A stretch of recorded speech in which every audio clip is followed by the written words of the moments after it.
ശബരിമല സ്വർണ്ണക്കൊള്ള കേസിൽ ദേവസ്വം ബോർഡ് മുൻ പ്രസിഡന്റ് എൻ പത്മകുമാറും അറസ്റ്റിലായിരിക്കുകയാണ്. രഹസ്യ കേന്ദ്രത്തിൽ ഏറെ നേരം നീണ്ട ചോദ്യം ചെയ്യലുകൾക്കൊടുവിലാണ് ഇപ്പോൾ പ്രത്യേക അന്വേഷണ സംഘം എൻ പത്മകുമാറിന്റെ അറസ്റ്റും രേഖപ്പെടുത്തിയിരുന്നത്. നേരത്തെ 2 തവണ ഹാജരാകാൻ ആവശ്യപ്പെട്ട് നോട്ടീസ് നൽകിയിരുന്നെങ്കിലും ചില കാരണങ്ങൾ ചൂണ്ടിക്കാട്ടി പത്മകുമാർ ഹാജരാകുന്നത് നീട്ടിക്കൊണ്ടുപോവുകയായിരുന്നു. അതിനുശേഷമാണ് ഇന്ന് ചോദ്യം ചെയ്യലുകൾക്കായി ഹാജരാകുന്നതും മണിക്കൂറുകൾ രഹസ്യ കേന്ദ്രത്തിൽ ചോദ്യം ചെയ്യലിനൊടുവിൽ ഇപ്പോൾ പത്മകുമാർ അറസ്റ്റിലാകുന്നതും. ഇതോടെ ഈ കേസുമായി ബന്ധപ്പെട്ട് അറസ്റ്റിലാകുന്നവരുടെ എണ്ണം 6 ആയിരിക്കുകയാണ്. 6 പേർ അറസ്റ്റിലാകുമ്പോൾ അതിൽ ഏറ്റവും നിർണായകമായ അറസ്റ്റായി ഇന്നത്തെ പത്മകുമാറിന്റെ അറസ്റ്റ് മാറുകയാണ്.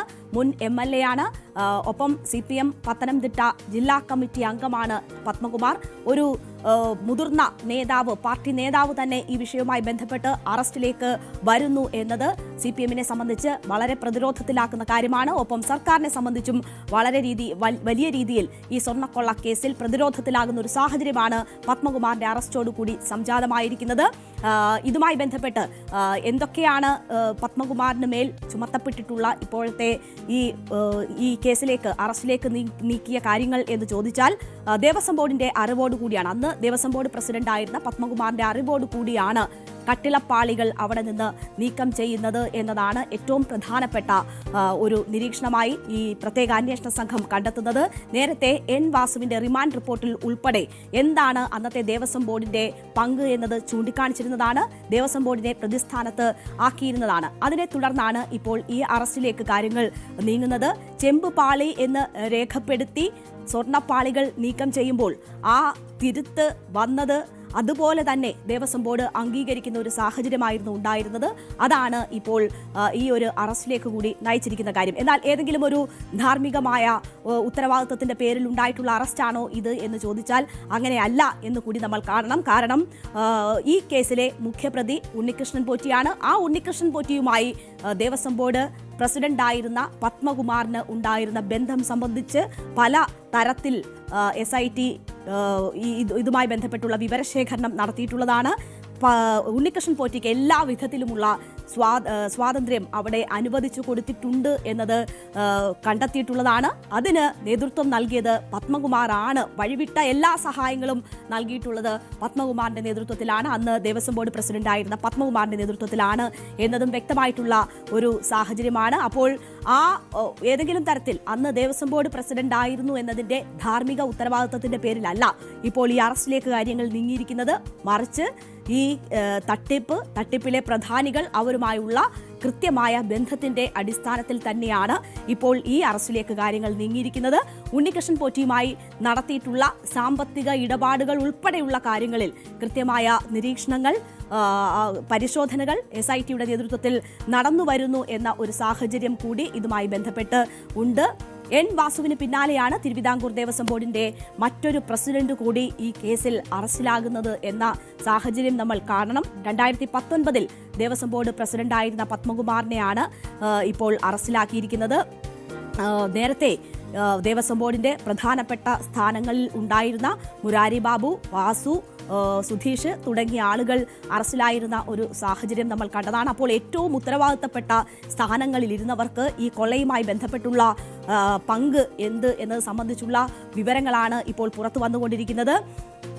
പ്രത്യേക കേന്ദ്രത്തിൽ ഏതാണ്ട് മണിക്കൂറുകൾ ചോദ്യം ചെയ്തതിന് ശേഷമാണ് ഇപ്പോൾ SIT പത്മകുമാറിന്റെ അറസ്റ്റ് രേഖപ്പെടുത്തിയിരിക്കുന്നത്. പത്മകുമാറിന്റെ അറസ്റ്റിലേക്ക് തന്നെ കാര്യങ്ങൾ നീങ്ങും എന്നത് നേരത്തെ തന്നെ വ്യക്തമായിരുന്നതാണ്. കാരണം പത്മകുമാറിന്റെ ഇൻവോൾവ്മെന്റുമായി ബന്ധപ്പെട്ട് അത്രമാത്രം വിവരങ്ങൾ ഇതിനോടകം അന്വേഷണ സംഘത്തിന് ലഭിച്ചിട്ടുണ്ടായിരുന്നു. ഈ കേസിൽ അറസ്റ്റിലായ എല്ലാവരും പത്മകുമാറിലേക്ക് വിരൽ ചൂണ്ടിയിരുന്നു. എല്ലാവരുടെയും മൊഴി പത്മകുമാറിന് എതിരായിരുന്നു. പ്രത്യേകിച്ച് എൻ വാസു, മുരാരി ബാബു തുടങ്ങിയവരുടെയൊക്കെ മൊഴി പത്മകുമാറിന് എതിരായിരുന്നു. അതുകൊണ്ട് തന്നെ പത്മകുമാറിന്റെ അറസ്റ്റിലേക്ക് കാര്യങ്ങൾ നീങ്ങും എന്നത് ഏറെക്കുറെ ഉറപ്പുമായിരുന്നു. ശബരിമല ശ്രീകോവിലിന് മുന്നിലെ കട്ടിളപ്പാളിയിലെ സ്വർണം കവർന്ന കേസുമായി ബന്ധപ്പെട്ടാണ് ഇപ്പോൾ അറസ്റ്റ് ഉണ്ടായിരിക്കുന്നത്. മറ്റു മോഷണങ്ങളും ഈ ദേവസ്വം ബോർഡ് ഭരണത്തിലിരുന്ന കാലഘട്ടങ്ങളിലാണ് ഉണ്ടായിട്ടുള്ളത്. അതുകൊണ്ട് തന്നെ മറ്റ് കേസുകളിലെ അറസ്റ്റും ഉണ്ടാകുമോ എന്നത് നമ്മൾ കാക്കുകയാണ്. ഉണ്ണികൃഷ്ണൻ പോറ്റിക്ക് എല്ലാ ഒത്താശയും ചെയ്തു കൊടുത്തത് പത്മകുമാറാണ് എന്ന ഒരു നിഗമനത്തിലേക്ക് SIT എത്തിയതിന്റെ അടിസ്ഥാനത്തിലാണ് ഈ അറസ്റ്റ് ഉണ്ടാകുന്നത്. എല്ലാ മൊഴികളും പത്മകുമാറിന് എതിരാണ് എന്നൊരു സാഹചര്യം കൂടി ഉണ്ടായിരിക്കുന്നു.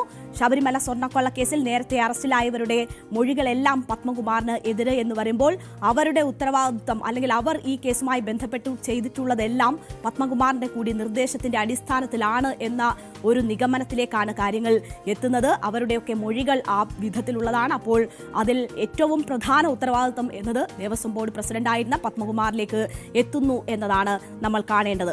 ഉണ്ണികൃഷ്ണൻ പോറ്റിയും പത്മകുമാറും തമ്മിലുള്ള ബന്ധം എന്ത് എന്നതാണ് ഇനി കൂടുതൽ വെളിവാകേണ്ടത്. എന്തിനാണ് പുറമേ നിന്നുള്ള ഉണ്ണികൃഷ്ണൻ പോറ്റിക്ക് വഴിവിട്ട സഹായങ്ങൾ പത്മകുമാറിന്റെ നേതൃത്വത്തിൽ ശബരിമലയിൽ ഒരുക്കി കൊടുത്തത്? ഉണ്ണികൃഷ്ണൻ പോറ്റിക്ക് ഈ സ്വർണ്ണങ്ങൾ ശബരിമലയിൽ നിന്ന് പുറത്തേക്ക് കൊണ്ടുവരാൻ, സന്നിധാനത്ത് നിന്ന് പുറത്തേക്ക് കൊണ്ടുവരാൻ അനുമതി നൽകിയത് എന്തിനാണ്? അവിടെ വഴിവിട്ട എല്ലാ തരത്തിലുമുള്ള സഹായങ്ങൾ ഏർപ്പെടുത്തിയത് എന്തിനാണ്? ഉണ്ണികൃഷ്ണൻ പോറ്റിക്ക് മാത്രമല്ല, ഉണ്ണികൃഷ്ണൻ പോറ്റിയുടെ ബന്ധുക്കൾക്കും ഉണ്ണികൃഷ്ണൻ പോറ്റി നിർദ്ദേശിക്കുന്നവർക്കും പോലും ആ ആനുകൂല്യങ്ങൾ അവിടെ ലഭിക്കാൻ തക്ക വിധത്തിൽ എന്തുകൊണ്ട് ഇടപെടൽ ഉണ്ടായി? അപ്പോൾ പത്മകുമാറും ഉണ്ണികൃഷ്ണൻ പോറ്റിയും തമ്മിലുള്ള ബന്ധം എന്ത് എന്നതാണ് ഇനി ഏറ്റവും പ്രധാനപ്പെട്ട ചോദ്യമായി മുന്നിൽ നിൽക്കുന്നത്. അന്വേഷണ സംഘം അതുമായി ബന്ധപ്പെട്ടുള്ള വിവരങ്ങൾ ശേഖരിച്ചിട്ടുണ്ട് എന്നതാണ് മനസ്സിലാക്കുന്നത്.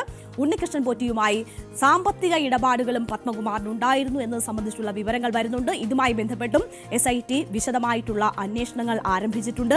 അപ്പോൾ ഏറ്റവും പ്രധാന മുഖ്യപ്രതിയായ ഈ കൊള്ളയുടെ നേരിട്ടിടപെട്ട മുഖ്യ പ്രതിയുമായി പത്മകുമാറിന് എന്താണ് ഈ വഴിവിട്ട ബന്ധം, അത് എങ്ങനെ ഉണ്ടായി എന്നതാണ് ഏറ്റവും പ്രധാനപ്പെട്ട ചോദ്യം. അപ്പോൾ ആ കാര്യങ്ങളുമായി ബന്ധപ്പെട്ടൊക്കെയുള്ള വിവരങ്ങൾ പുറത്തു വരണം. എന്തായാലും ഇനി കോടതിയിൽ എന്തായാലും ഹാജരാക്കും. റിമാൻഡ് റിപ്പോർട്ട് ഉൾപ്പെടെയുള്ള വിവരങ്ങൾ വരുമ്പോഴായിരിക്കും കൂടുതൽ വ്യക്തത ഇതുമായി ബന്ധപ്പെട്ട് നമുക്ക് ലഭ്യമാവുക. കൂടുതൽ വിവരങ്ങൾ ഈ അറസ്റ്റിലേക്ക് നയിച്ച കാര്യങ്ങൾ സംബന്ധിച്ചുള്ള പത്മകുമാറിന്റെ ഇതുമായിട്ടുള്ള ഇൻവോൾവ്മെന്റ് സംബന്ധിച്ചുള്ള കൂടുതൽ വിവരങ്ങൾ അപ്പോഴായിരിക്കും പുറത്തു വരിക. എന്തായാലും CPM-നെ സംബന്ധിച്ച് വലിയ പ്രതിസന്ധിയാണ് ഈ അറസ്റ്റ് ഉണ്ടാക്കുന്നത് എന്ന കാര്യത്തിൽ യാതൊരു സംശയവുമില്ല. നേരത്തെ N. വാസുവിന്റെ അറസ്റ്റ് നമ്മൾ കണ്ടതാണ്. N. വാസുവിന് പിന്നാലെ ഇപ്പോൾ പത്മകുമാറിന്റെ അറസ്റ്റും ഇതുമായി ബന്ധപ്പെട്ട് ഉണ്ടാകുന്നു എന്നത് CPM-നെ സംബന്ധിച്ച് വലിയ തിരിച്ചടി ഉണ്ടാക്കുന്ന കാര്യമാണ്. ഏറെ നാൾ CPM-ന്റെ ജില്ലാ കമ്മിറ്റി അംഗമായി പ്രവർത്തിച്ച് വരുന്ന വ്യക്തിയാണ് പത്മകുമാർ. യുവജന സംഘടനകളിലൂടെ വളർന്നു വന്ന നേതാവാണ്. പത്തനംതിട്ടയിലെ പ്രധാന നേതാവാണ്.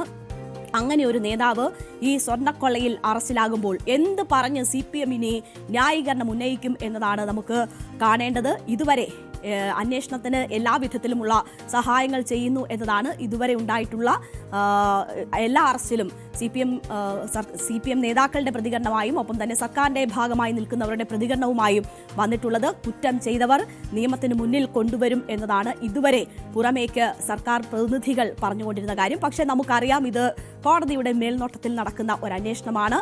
അന്വേഷണ സംഘം റിപ്പോർട്ട് ചെയ്യേണ്ടത് പോലും കോടതിക്ക് മുന്നിലാണ്. വളരെ രഹസ്യാത്മകമായി നടക്കുന്ന ഒരു അന്വേഷണമാണ്. അതിൽ സർക്കാരിന്റെ ഏതെങ്കിലും തരത്തിലുള്ള ഇടപെടൽ ആ അന്വേഷണം മുന്നോട്ട് പോകുന്നതിൽ ആവശ്യം ഇല്ല എന്ന ഒരു കാര്യം കൂടി നമുക്ക് മുന്നിലുണ്ട്. അവിടെയാണ് വളരെ പ്രധാനപ്പെട്ട നേതാക്കളിലേക്ക് ഈ അന്വേഷണ സംഘം എത്തുകയും അവരുടെ അറസ്റ്റ് രേഖപ്പെടുത്തുന്ന ഒരു സാഹചര്യം ഉണ്ടാവുകയും ചെയ്യുന്നത് എന്നത് വളരെ പ്രധാനപ്പെട്ടതാണ്. ഈ വിഷയവുമായി ബന്ധപ്പെട്ട് കടകംപള്ളി സുരേന്ദ്രൻ സംസാരിക്കുന്നത് നമുക്ക് കേൾക്കാം. അദ്ദേഹത്തിന്റെ പ്രതികരണത്തിലേക്ക്. നമ്മുടെ സംസ്ഥാനത്ത് പ്രവർത്തിക്കുന്നതായിട്ടുള്ള 5 ദേവസ്വം ബോർഡുകളും സ്വതന്ത്രമായ പ്രവർത്തനമാണ് നടത്തുന്നത്. ദേവസ്വം ബോർഡുകൾക്ക് ദേവസ്വം വകുപ്പ് മന്ത്രി എന്നുള്ള നിലയിലോ മന്ത്രാലയത്തിലോ ഏതെങ്കിലും തരത്തിൽ ഒരു ഫയൽ അയക്കേണ്ട കാര്യമില്ല.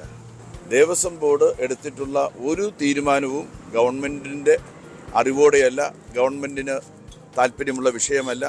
അത് ഭക്തരും അതുപോലെ തന്നെ ദേവസ്വം ബോർഡുമായി ബന്ധപ്പെട്ട പ്രശ്നങ്ങൾ മാത്രമാണ്. ഈ അന്വേഷണം എന്ന് പറയുന്നത് കുറ്റമറ്റൊരു അന്വേഷണ സംവിധാനമാണ്. ബഹുമാനപ്പെട്ട ഹൈക്കോടതിയാണ് ഈ SIT-യെ നിയമിച്ചിരിക്കുന്നത്, അല്ലാതെ സംസ്ഥാന ആഭ്യന്തര വകുപ്പല്ല. ഹൈക്കോടതിയിലേക്ക് നേരിട്ട് റിപ്പോർട്ട് ചെയ്യാനാണ് SIT-യോട് പറഞ്ഞിരിക്കുന്നത്. അപ്പോൾ എന്ന് പറഞ്ഞാൽ കുറ്റമറ്റ തരത്തിലുള്ള ഒരു അന്വേഷണ സംവിധാനമാണ് നമ്മുടെ സംസ്ഥാനത്ത് ഇതുമായി ബന്ധപ്പെട്ട് നടക്കുന്നത്. ഞാൻ അന്നും പറഞ്ഞു, ആ അന്വേഷണം തീരുന്നതുവരെ, കുറ്റപത്രം സമർപ്പിക്കുന്നതുവരെ നമ്മൾ കാത്തിരിക്കുക. അന്വേഷണം അതിൻ്റെ ശരിയായിട്ടുള്ള ദിശയിൽ നീങ്ങുന്നു എന്നാണല്ലോ നമ്മൾ എല്ലാവരും മനസ്സിലാക്കേണ്ടത്. അപ്പോൾ കുറ്റമറ്റ അന്വേഷണ സംവിധാനം എന്നതാണ് കടകംപള്ളി സുരേന്ദ്രൻ ഇതുമായി ബന്ധപ്പെട്ട് നടത്തുന്ന പ്രതികരണം എന്നത് നമ്മൾ കാണണം. ഇതുവരെയും അത്തരം പ്രതികരണങ്ങൾ തന്നെയാണ് CPM നേതാക്കളുടെ ഭാഗത്തു നിന്നും ഭരണകൂടത്തിന്റെ ഭാഗത്തു നിന്നും അല്ലെങ്കിൽ അത്തരം പ്രതിനിധികളുടെ ഭാഗത്തു നിന്നും ഒക്കെ ഉണ്ടായിട്ടുള്ളത്. അതുകൊണ്ട് രാഷ്ട്രീയം നോക്കാതെ മുഖം നോക്കാതെയുള്ള നടപടികൾ ഈ വിഷയത്തിൽ ഉണ്ടാകുന്നു എന്നതാണ് അവർ ഈ വിഷയത്തിൽ പ്രതികരണമായി നടത്തുന്നത്. അതേസമയം ഇത് കോടതി മേൽനോട്ടത്തിൽ നടക്കുന്ന അന്വേഷണമായതുകൊണ്ട് വളരെ നിഷ്പക്ഷമായി അന്വേഷണ സംഘത്തിന് വിവരങ്ങൾ ശേഖരിക്കാനും ഒപ്പം തന്നെ നടപടികളിലേക്ക് നീങ്ങാൻ കഴിയുന്നു എന്ന ഒരു സാഹചര്യം കൂടിയുണ്ട്.